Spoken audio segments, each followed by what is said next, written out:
in the Laundrie search, knows the area very well, and here describes the search and the conditions inside the reserve. It's a real difficult area, especially this time of year due to the weather and the high water and all the mosquitoes and all that, and then humidity and heat during the day. It's not conducive for somebody to want to go in there and camp right now. Not to mention the alligators and the water moccasins. It's a pretty dangerous area to even be in right now, let alone try to camp. And even if you were going to camp with full gear and not be under pressure of being hunted, it would be a difficult area to try to be in. There's a lot of alligators there. That's probably one of the most unique places in the United States. The northern tip of that is the Micah State Park, which is not allowed gator harvesting in that area for 60, 70 years at least. So the population has really, really grown in that area.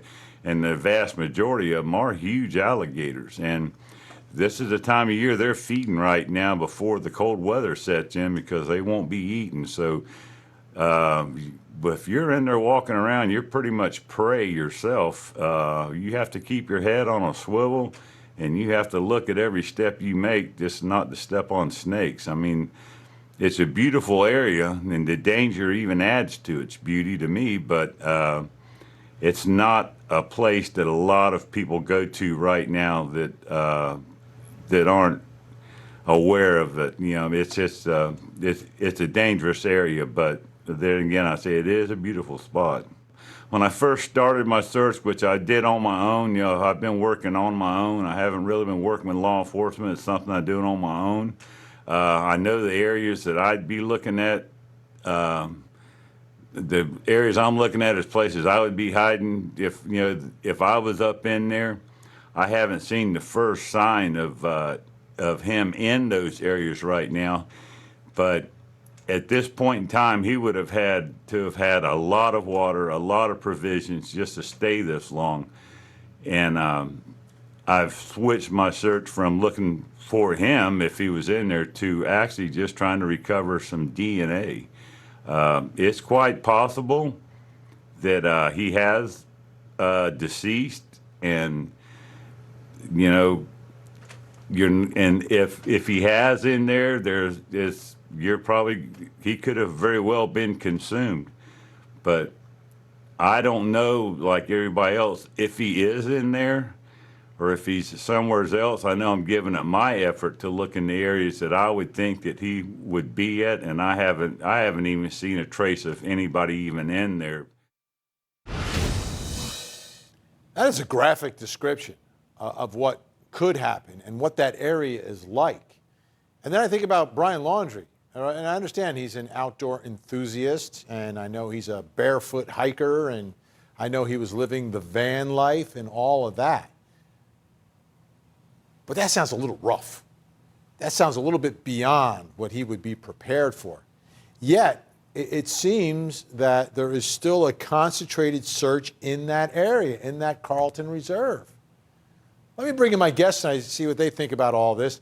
Joining me tonight in New York, private investigator who was featured in the Crime and Punishment documentary, founder of Black Ops Private Investigators, Manuel Gomez is with us. And in Salt Lake City, Utah, private investigator Jason Jensen is with us. Great to have you both here on this Friday night. Another Friday night in the search for Brian Laundrie continuing. But that description, Manuel, that does not sound like an area that he could survive in. And to me, it doesn't sound like an area that he would attempt to survive in, because he's familiar with it and he knows how rough it is. It's not like he just ran in there not knowing. He's from there. He's been on some of those trails. He would understand all the things we just heard. I think he would understand. And the one that jumps out to my mind is it's alligator feeding season, right? They're all hungry. Well, you're right. That's a perfect point. Then the alligators, and also some of the most deadliest snakes in the world, which is a water moccasin, and it's a very vicious snake, will jump out of a tree and chase you on the ground or in the water. That area is loaded with them. Brian was a very smart individual. He is not in those areas. There is no doubt in my mind. This kid is somewhere else. And the fact that we're still looking in these areas and I still don't see them using thermal imaging, I think it's ludicrous. That why hasn't the National Guard assets been brought in to do this? These people in law enforcement are right now in jeopardy searching these areas of being killed or bit by poisonous snakes, where the survival rate is almost 5%.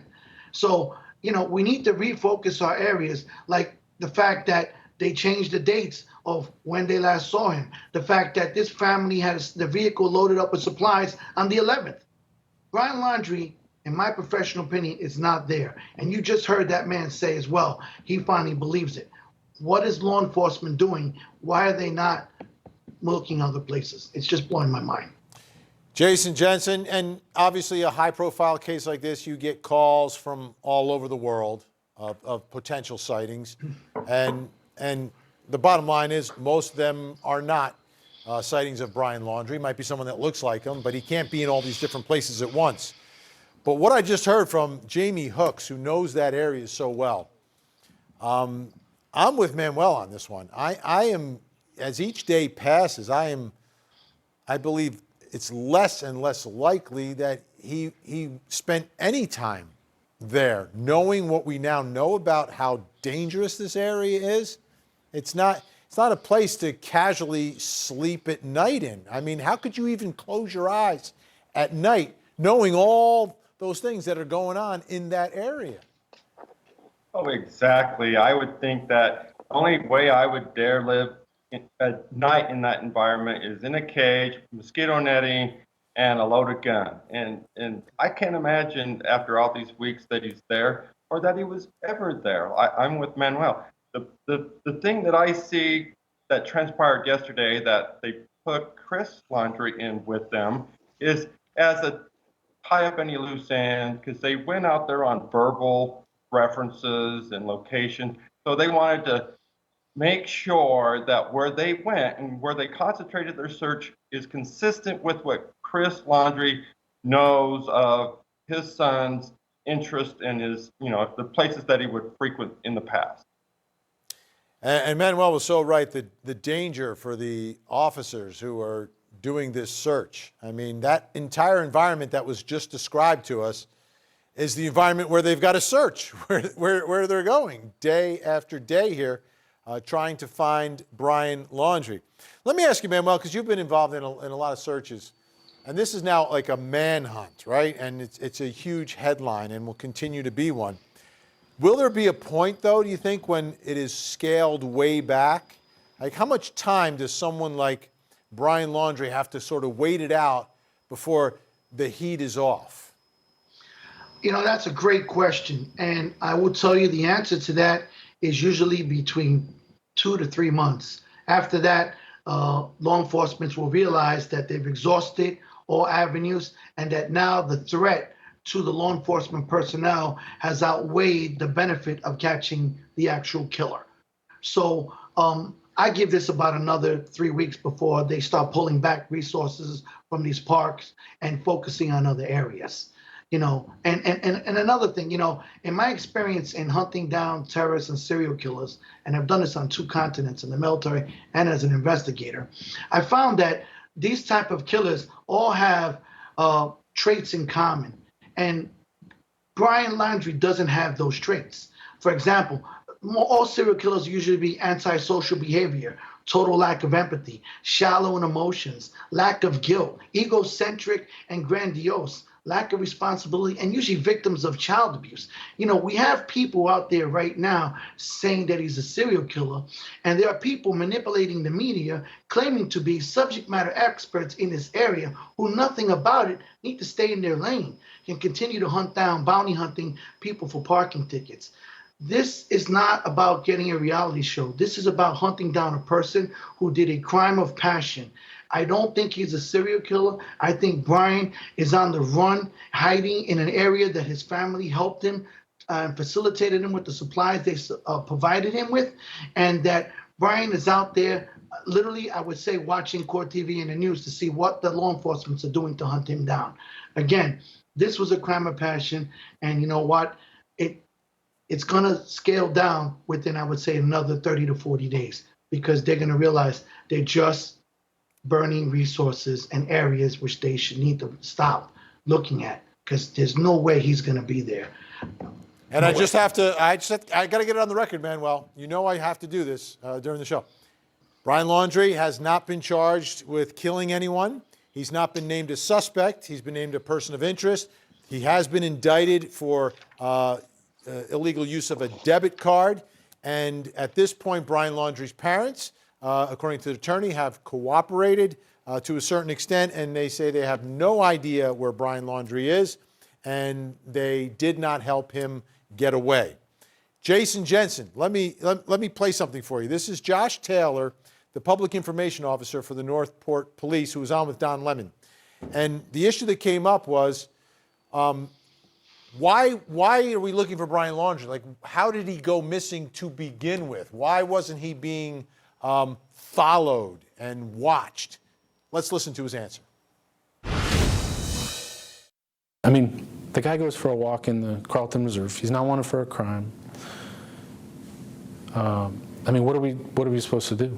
We're going to go tree to tree, following him back through the woods? I mean, you know, it just wasn't there with the information we had in this case. So, Jason, at the moment that he went missing, it was before Gabby Petito's remains were found. It was before Brian Laundrie was indicted for anything, so he wasn't a suspect. He wasn't wanted. What are your thoughts about Northport Police? It's a local, you know, it's a local place based on resources and the facts that they knew at the time. What are your thoughts about them not following him and tracking his movements? Well, there's a lot of talk about they should have done or could have done. And, you know, one of the explanations at the time would have been, well, we don't have the resources to have two officers 24/7 following a guy, that there may be some point that they find Gabby alive and well. But, you know, that's obviously not the outcome. So the armchair quarterbacks can sit back and say, Northport should have had, you know, an army or of officers following him 24/7. But that's not, you know, realistic, because they can't do that for every case that there's a missing person. Once they have reasonable belief that, you know, Gabby was deceased, then probably they could have done that, because that would have been a cheaper way to approach this and keep an eye on Brian Laundrie, rather than let him disappear, and then for the next 6 months, you got an army out there scouring the Carlton Reserve.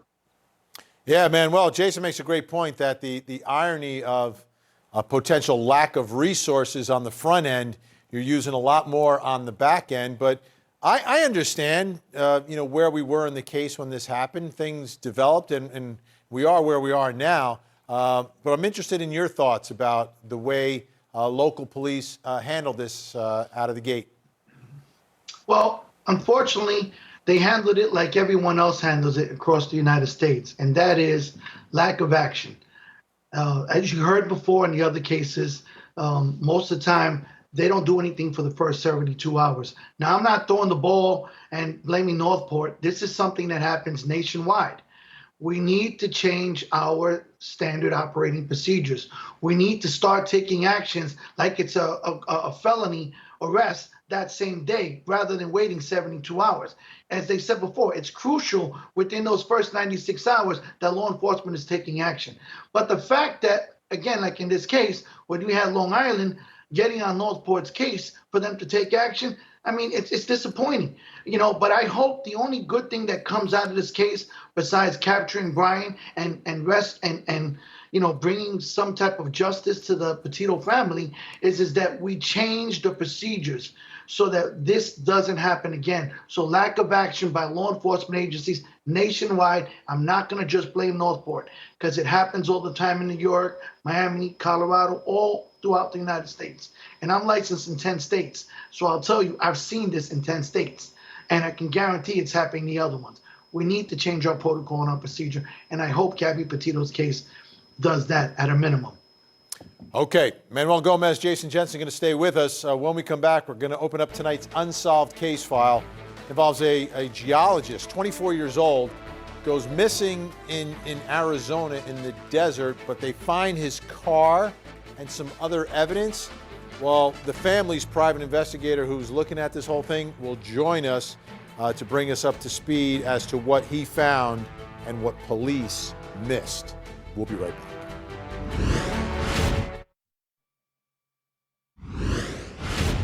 Chaos erupted in Kenosha. Shots fired. 17-year-old Kyle Rittenhouse ends up being at the center of a national debate.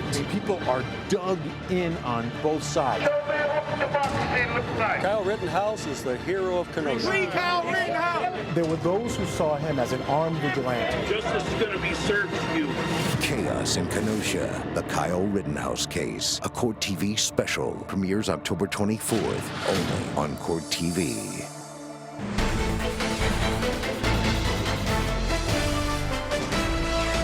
It's time to open up tonight's unsolved case file. This is where we ask for your help. If you have any information regarding this case, please take a look at the phone numbers that we'll have up on the bottom of the screen. Make that call and help a family that really needs some answers tonight. Tonight's story comes to us from our great affiliate KNXV in Phoenix, Arizona, reporter Angie Cole.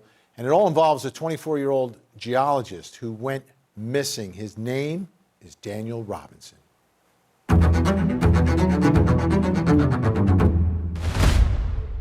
David Robinson has now spent 3 grueling months in Arizona. Feeling abandoned by police and ignored by national media, the South Carolina father assembling his own team of private investigators and volunteer search crews. We conducted 7 weeks of searches without any assistance from the Buckeye Police Department, including searches with cadaver dogs, drones, fixed-wing aircraft. Robinson believes his 24-year-old son Daniel would have been found by now if he had more help from law enforcement. He hired private investigator Jeff McGrath after a rancher found Robinson's Jeep crashed in a ravine in the desert in July. McGrath specializes in accident reconstruction. The airbag control module tells us the story of what happened with that vehicle. 5 seconds before, all the way up to the airbags coming out. It does not match that ravine. Because Robinson's clothing and belongings were found nearby, Buckeye police quickly ruled out foul play. I found one of Daniel's socks 3 miles away from where the vehicle was recovered. So if Buckeye did the searches they searched, they should have found this sock as well. Newly released police reports showed family, friends, and colleagues told police Robinson wasn't acting himself in the days leading up to his disappearance. But none indicated they thought he may harm himself. David Robinson just wants some answers. It took an unfortunate missing person case that captured the nation's attention, that my son had a shot at being seen and heard. Okay, folks, here's the phone number you can call. If you have any information, please call the Buckeye Police Department at 623-349-6400, 623-349-6400. Still with me, private investigators Manuel Gomez and Jason Jensen, and now joining us from Cave Creek, Arizona, the Chief Investigative Officer for 3 Laws Recon Investigations and the private investigator hired by the Robinson family, Jeff McGrath, is with us. Thank you so much for joining us, Jeff. Thanks for having me. I want to start, you provided us with a picture, I want to put it up on the screen, of the car, of Daniel's car that was found. Couple of questions I have. Who found the car, and where exactly was it found? How would you describe the area? How close to a road was it? What can you tell us? The vehicle was found by a cattle rancher, a 4th-generation cattle rancher in that area that runs cattle up and down there, and he just stumbled across it one day.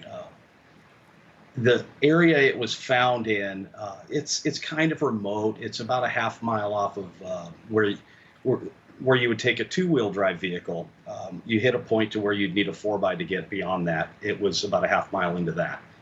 Down in a natural wash that runs off into a larger river, which is dry at this time. Dry at this time of year. So it's off it's off a regular road. So it's just driving where you would usually drive with a four-wheeler, not a vehicle like this?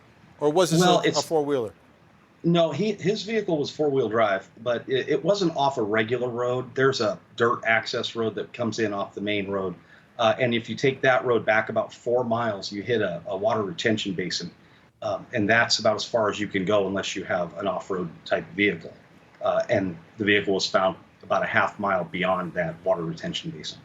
Okay, in the piece from KNXV, I heard a piece of what you had to say, but I need more.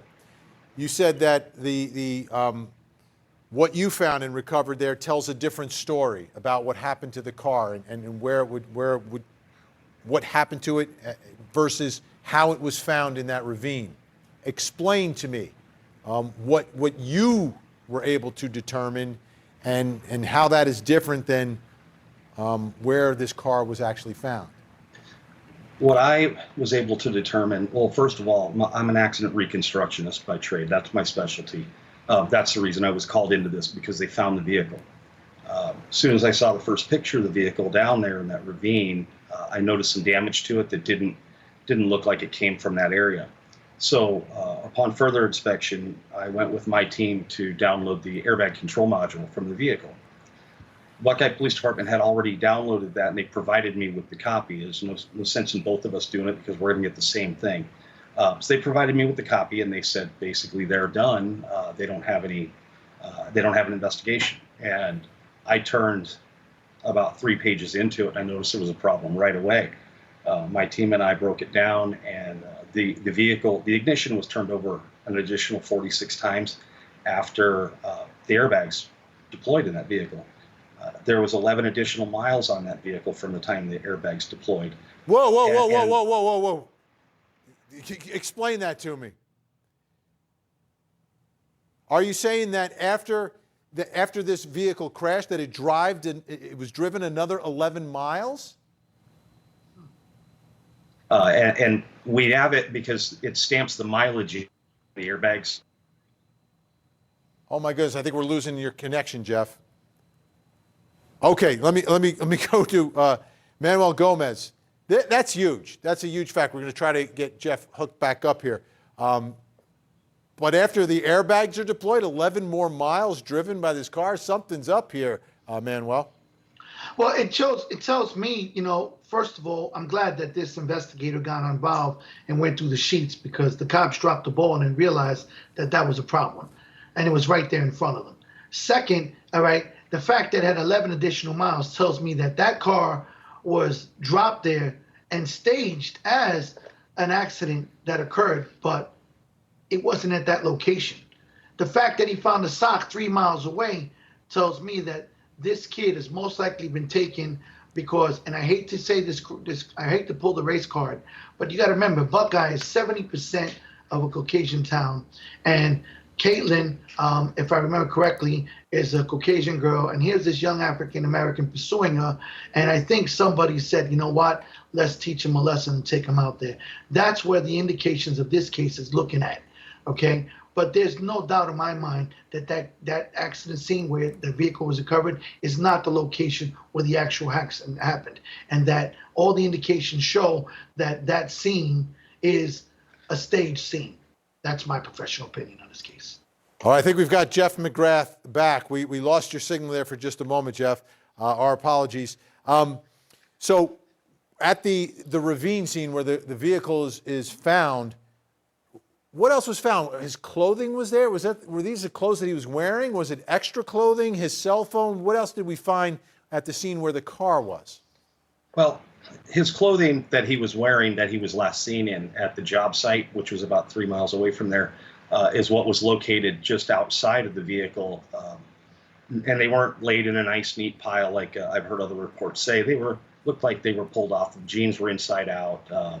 But everything but the underwear was there, including the work boots. It is not uncommon for these field geologists to have extra clothes in their vehicle. Now, you also found a sock. Where did you find the sock, and how did you know that it was Daniel's sock?